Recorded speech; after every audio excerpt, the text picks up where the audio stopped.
பேசுற? உன்னை வீட்டுக்குள்ள விடக்கூடாது, வெளியிலேயே நிப்பாட்டி வைங்கன்னு சொல்லிட்டு போயிருக்காங்க.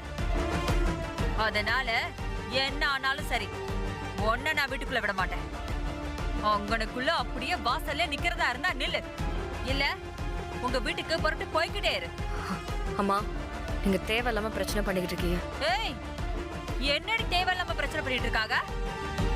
சரி, என்னை யார் இப்படி வெளியே நிப்பாட்டி வைக்க சொன்னது? முதல்ல அதை சொல்லுங்க. யார் சொன்னா என்னடி? ஏன் நான் தான் சொன்னேன்னு கூட வச்சுக்கோயேன். உன்னெல்லாம் இப்ப வீட்டுக்குள்ள விட முடியாது. நான் விடவும் மாட்டேன். அங்கே நில்லு.